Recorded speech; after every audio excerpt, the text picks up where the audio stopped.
Oi, bonitas e bonitos, tudo bom com vocês? Começando mais um vídeo aqui no canal. E se você é novo por aqui e ainda não tá inscrito, já se inscreve pra não perder nenhum vídeo novo, que tem vídeo novo toda semana, a playlist completa do Quinta aqui na descrição pra vocês.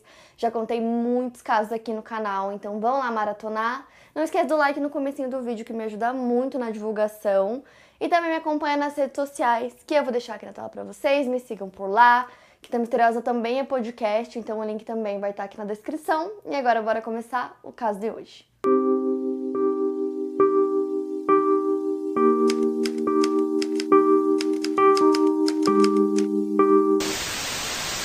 Christine Marie Salley nasceu no dia 17 de setembro de 1979. Ela morava no estado norte-americano da Virgínia e sempre soube que havia sido adotada. Sua mãe a deixou quando ela tinha apenas 2 meses de vida e ela foi criada por um meio-tio. Ela manteve certo contato com a família da sua mãe e sabia que ela havia fugido de casa quando era muito jovem e tinha perdido contato com seus familiares, mas eles compartilharam com ela o máximo de detalhes que eles conseguiram se lembrar sobre sua mãe. Ela tinha essa vontade de conhecer os pais biológicos e descobrir mais sobre eles, e para conseguir isso, ela contratou um investigador particular em abril de 2018. Em um primeiro momento, o investigador encontrou documentos referentes ao processo de adoção da Christine, que informavam que a mãe biológica dela se chamava Pamela Diane Duffy. Em 11 de dezembro de 2020, o investigador enviou um exame de DNA da Christine para a plataforma GEDmatch, na esperança de conseguir encontrar o DNA correspondente ao da sua mãe ou do seu pai. O GEDmatch é um banco de dados público onde os usuários podem, de forma voluntária, colocar resultados de testes de DNA de empresas que os realizam. A fim de expandir suas buscas por parentes, nesses sites os testes de DNA são concentrados e comparados com o objetivo de encontrar correspondências. Inclusive, já teve outros casos que eu contei aqui no canal que foi usado isso também.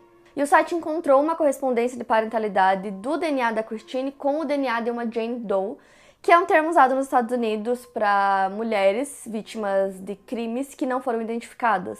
E através dessa correspondência, ela descobriu que a relação das duas era de mãe e filha, então ela sabia que aquela Jane Doe era a sua mãe e que ela estava morta. E ali ela percebeu também que a mãe dela não tinha sido identificada, então o caso dela era um caso não solucionado. E para isso, agora que ela tinha essa correspondência, ela poderia ajudar a polícia no caso da mãe dela. Então, depois de descobrirem essa correspondência do DNA da Christine com o da mãe dela, os investigadores do condado de Bernardino entraram em contato com a Christine para contar para ela as informações que eles tinham sobre o caso da mãe dela. Em novembro de 1980, um arqueólogo estava realizando pesquisas no deserto de Mojave, próximo da Rota 66, em Ludlow, na Califórnia, e durante essas pesquisas ele encontrou uma cova rasa com 2 corpos dentro. Tratava-se de um homem e uma mulher, e ambos estavam completamente nus e não havia nada com eles que pudesse auxiliar na identificação. Na época, os investigadores da Divisão de Investigações Especializadas e da Delegacia de Homicídios iniciaram uma investigação relacionada a esses possíveis homicídios. Autópsias nos corpos revelaram que a morte das vítimas foi resultado de uma combinação entre tiros de arma de fogo com um trauma contundente. O legista afirmou que os corpos foram colocados ali cerca de 6 a 8 meses antes de terem sido encontrados. Nos anos posteriores aos crimes de Ludlow, a tecnologia do DNA teve grandes avanços, o que permitiu que os restos mortais das vítimas fossem enviados a laboratórios na tentativa de coletar amostras de DNA. Então, depois de diversas tentativas realizadas por diferentes laboratórios, as amostras de DNA foram finalmente obtidas e submetidas à Base de Dados Nacional de DNA, na esperança de que alguma correspondência fosse encontrada. Por mais de 40 anos, não existiram correspondências a essas amostras de DNA dessas vítimas. Então, imagina, esses 2 corpos foram encontrados em 1980, e aí só foi feita essa conexão, essa correspondência de DNA da Christine com a mãe dela em 2020. Então, muito tempo depois, o caso já estava parado há muitos anos e eles não tinham informação nenhuma de quem seriam aquelas pessoas. E aí a Christine forneceu para os investigadores o nome da mãe dela, que o investigador particular tinha encontrado, que é Pamela Diane Duffy. E aí ela também decidiu fornecer uma nova amostra de DNA dela para que eles comparassem novamente e tivessem, certeza absoluta. Então, essas amostras foram enviadas ao laboratório do Departamento de Justiça da Califórnia para que fizessem novos testes. E aí, em abril de 2021, veio a resposta de que a vítima, a mulher, que era um casal, uma mulher e um homem, dos assassinatos de Ludlow realmente era a Pamela, a mãe da Christine. A Pamela nasceu no dia 6 de abril de 1959 e ela tinha cerca de 21 anos quando ela foi morta. E a Christine tinha algumas informações, sobre a mãe dela, que eram coisas que a família tinha passado pra ela. Então ela sabia que a mãe dela tocava flauta na escola e que depois que ela se formou na escola, ela começou a usar só o nome do meio dela, Diane. Então imagina, depois de 40 anos agora a polícia tinha essas informações, né, sobre esse caso que já estava sem solução há todos esses anos. E eles sabiam que a vítima era Pamela, mas eles não sabiam quem era o homem que também foi morto, encontrado na mesma cova. E para sorte deles, a Christine também tinha algumas informações que poderiam ajudar nisso. Então ela lembrou de algumas coisas, né, que tinham contado pra ela, e uma dessas coisas era de que a mãe dela estava namorando um homem chamado Digger Lane, e ela sabia que esse homem estava preso no ano que ela nasceu, em 1979. Ela também lembrava que a mãe dela tinha planos de fazer uma viagem com esse homem depois que ele saísse da prisão, e eles viajariam por todo o país pedindo caronas, e assim eles iriam indo de cidade em cidade. Só que ela não sabia qual seria o destino final, né? Quais seriam os planos deles, por quanto tempo eles fariam isso, então esse destino final era desconhecido. Os investigadores não conseguiram encontrar nos registros deles nenhuma pessoa com esse nome, Digger Lane, mas eles sabiam que ele provavelmente teria estado em uma das prisões da Virgínia e que ele teria saído da prisão entre o final de 1979 e começo de 1980. Então, com o auxílio dos investigadores da Polícia do Estado de Virgínia, que procuraram em seus registros estaduais utilizando a época estimada em que o Digger Lane foi preso, esteve preso e foi solto. Dessa forma, os investigadores foram capazes de encontrar um homem que correspondia a esses critérios. O homem identificado era William Everett Lane. Entretanto, eles não conseguiram encontrar registros de que o William utilizava esse apelido Digger. O William teria sido preso por furto de fórmula infantil e fraldas, o que levou a polícia a acreditar que ele poderia estar roubando para ajudar a Pamela com as necessidades básicas da sua filha Christine. Os registros da sua prisão continham um endereço residencial em Jacksonville, na Flórida. Com esse endereço em mãos, os investigadores conseguiram localizar diversos membros da família do William, incluindo sua mãe biológica. A Sandra Blair era a mãe biológica dele, ela nasceu em Swainsboro, na Geórgia, e se mudou para a Flórida quando era criança. O William era seu filho mais velho e ele nasceu em 25 de maio de 1960, quando a Sandra tinha 14 anos. O William ajudou a mãe na criação de seus 7 irmãos mais novos. A Sandra diz que o filho era uma criança ótima e ia muito bem na escola, mas isso acabou mudando depois que ela e o pai dele se divorciaram em 1972. Depois do divórcio, a custódia das crianças acabou ficando com o pai. Mesmo assim, a Sandra se esforçava para ajudar nas despesas, mas ela acabou enfrentando problemas com a justiça, sendo presa por passar cheques sem fundo para comprar comida e roupa para os filhos. Então a Sandra explicou que na época, né, como eles tinham se divorciado, um tempo depois, o pai do William se casou novamente e que a esposa dele aceitou adotar todos os filhos, mas o William foi o único, ele era o mais velho, né? Ele foi o único que não quis ser adotado, então ele começou a fugir de casa desde que ele tinha 14 anos. Ela também contou que ela sabia que ele estava enfrentando alguns problemas com a justiça e que a última vez que ela viu ele foi no início de 1979, quando ele foi fazer uma visita para ela. Ela conta que eles nem poderiam estar se vendo porque os dois estavam em liberdade condicional e que quando ele foi ver ela essa última vez, ele pediu ajuda financeira para ele e para a namorada, que ela acredita que seja a Pamela. Então até esse ponto era especulação, né? Eles acreditavam que a identidade do homem era essa, mas eles precisavam fazer os testes, né, para ter certeza absoluta. Então eles pegam o DNA da Sandra, mandam pro laboratório para que a comparação fosse feita, né, com aquele corpo que foi encontrado junto com o da Pamela na cova.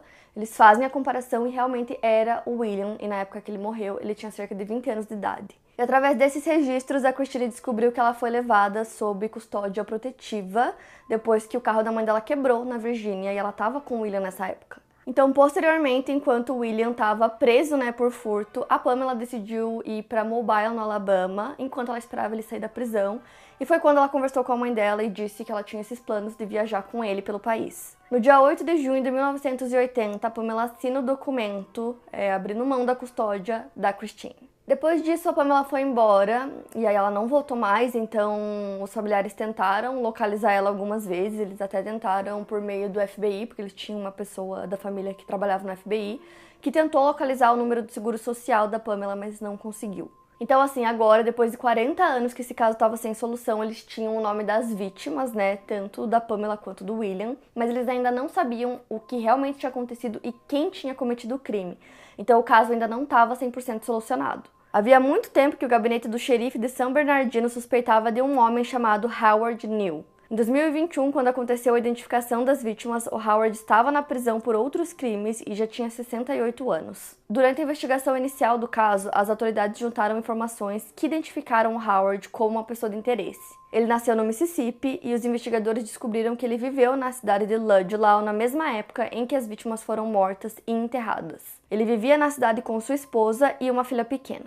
Posteriormente a essas mortes, a família teria se mudado para o Mississippi, onde ficaram por um curto período. E enquanto estavam lá, o Howard assassinou seu irmão, depois abusou e matou sua sobrinha de 13 anos e uma amiga da sua sobrinha, que tinha apenas 12. Depois dos crimes, ele saiu do Mississippi com a sua família, viajando em direção ao oeste dos Estados Unidos. Seus crimes no Mississippi foram descobertos em fevereiro de 1981. No mês seguinte, ele estava em uma cidade californiana chamada Stockton. No dia 6 de março de 81, Howard foi preso por furto e levado sob custódia pelo Departamento de Polícia de Stockton. Enquanto estava sob custódia, a polícia descobriu um mandado de prisão em seu nome relacionado aos crimes que ele cometeu no Mississippi. Depois ele foi extraditado de volta para o Mississippi e em fevereiro de 1982 ele enfrentou o julgamento pelo triplo homicídio. Ele foi julgado e condenado à morte. Porém, cerca de 8 anos depois da condenação, seu advogado fez uma apelação baseada no estado mental do Howard. Alguns testes realizados determinaram que o seu QI era baixo o suficiente para ele ser classificado como alguém que sofre de transtorno de personalidade limítrofe. Baseado nessas descobertas, o Tribunal de Apelação do Mississippi alterou sua sentença de morte para o cumprimento de 3 sentenças de prisão perpétua, as quais ele permanece cumprindo. Inclusive, os investigadores do caso dos assassinatos em Ludlow já tinham tentado entrar em contato e entrevistar o Howard diversas vezes, mas o advogado dele, que foi o mesmo que representou ele nos crimes que ele cometeu lá no Mississippi, sempre negava, então eles nunca conseguiram fazer essa entrevista. O advogado falou para os investigadores da Califórnia que eles não precisavam mais procurar por suspeitos no caso dos assassinatos em Ludlow. Até agosto de 2017, o Howard ainda não tinha sido entrevistado pelos investigadores do condado de São Bernardino. Mas aí, em agosto de 2017, o Steve Shumway, promotor sênior, e o investigador do xerife do condado de São Bernardino, Gary Tessler, assumiram a investigação dos assassinatos de Ludlow. E o foco dessa entrevista era tentar fazer com que Howard fornecesse alguma informação que pudesse auxiliar a polícia na identificação das vítimas, que na época ainda permaneciam sem qualquer tipo de identificação, porque isso foi em 2017. Só que aí essas informações que ele deu para os policiais na época não ajudaram em praticamente nada. Ele disse que ele acreditava que a mulher poderia ser do Arkansas, que ela tinha acabado de deixar uma filha para trás, para poder viajar pelos Estados Unidos pedindo carona, e ele também deu a entender que ela tinha um tipo de deformidade no braço. Sobre o homem, o Howard disse que não se lembrava de praticamente nada, ele disse só que a aparência dele era de um hippie, e que os dois estavam pedindo carona na estrada, ele resolveu dar carona para eles e levou o casal até a sua casa, onde ele começou uma discussão com o William. O motivo da discussão foi porque o Howard começou a dar em cima da Pamela, ela ficou bem desconfortável, o William também não gostou, então começou a confrontar ele sobre isso, começaram a discutir, e essa discussão foi ficando mais intensa até que eles partiram para violência física. O Howard disse que ele sentiu que o William o mataria se ele não o matasse primeiro, que foi o que ele fez. Ele atirou no William e depois continuou dando em cima da Pamela, então através do relato dele ele não falou explicitamente, mas os investigadores acreditam que ele abusou da Pamela e depois matou ela da mesma forma que ele matou o William. Depois ele levou os corpos para uma área mais isolada do deserto, ao sul da Rota 66, fez uma cova rasa e enterrou os 2 corpos lá. A falta de qualquer mecanismo de identificação nos corpos foi proposital e pouco tempo depois disso ele saiu da cidade, com a família dele para evitar ser pego. Mesmo tendo confessado os crimes, o Howard nunca foi indiciado por eles, ele permanece cumprindo a pena dele de prisão perpétua, são 3 penas de prisão perpétua, pelos crimes que ele cometeu no Mississippi. Depois que os investigadores conseguiram concluir o caso, eles avisaram as famílias, tanto da Pamela quanto do William, sobre o que tinha acontecido com eles. E as famílias ficaram chocadas, já faziam muitos anos, e a mãe do William disse que acreditava que ele ainda estava vivo, fazendo as coisas dele, seguindo, viajando pelo país. Ela até chegou a se questionar se ele poderia estar vivo até hoje, caso ela tivesse sido mais presente na vida do filho. Ela admitiu que um dos irmãos do William já tinha procurado pelo número de seguro social dele para ver se tinha alguma coisa e não tinha nenhuma atividade desde 1980, mas mesmo assim eles ainda acreditavam que ele estava vivo. A Christine, depois de ter aquele choque inicial, ao descobrir que a mãe dela estava morta, depois de descobrir toda a história, tudo que tinha acontecido, ela disse que sentiu uma tristeza imensa em tentar imaginar tudo que a mãe dela sofreu nos últimos minutos de vida. E para ela, mesmo sabendo que o assassino da sua mãe está preso, para ela tudo isso ainda não acabou, ela ainda quer descobrir quem é o seu pai biológico. Na certidão de nascimento dela tem o nome de um homem, ela conseguiu encontrar ele, entrou em contato, eles fizeram um teste de DNA e ela descobriu que eles não têm parentesco nenhum. Por conta disso, ela continua a busca para tentar encontrar o seu pai biológico. E aí, com o auxílio do advogado de vítimas e testemunhas do condado de San Bernardino, eles conseguiram entrar com o processo de pedido para que os restos mortais fossem tirados de Ludlow e levados para suas respectivas famílias para que as vítimas pudessem ter um enterro apropriado. A Christine também abriu uma arrecadação para ajudar com outras despesas, como a viagem da família dela da Virgínia para a Flórida, porque eles queriam enterrar os restos da mãe dela junto com os pais dela. E esse caso foi solucionado tem pouquíssimo tempo, né? Então é muito doido pegar esses casos super antigos e 40 anos depois conseguir solucionar. Então por isso que eu falo pra vocês que tem tantos casos não solucionados aqui no canal que eu ainda acho que vão ter solução. Então eu quero muito saber o que vocês acharam desse caso, me conta aqui nos comentários. Não esquece do like que me ajuda muito na divulgação e também se inscreve no canal pra não perder nenhum vídeo novo. Me acompanha nas redes sociais que eu vou deixar aqui na tela pra vocês, playlist completa do Quinta na descrição e Quinta Misteriosa também é podcast, também vai estar na descrição pra vocês. E é isso, eu vejo vocês no próximo vídeo.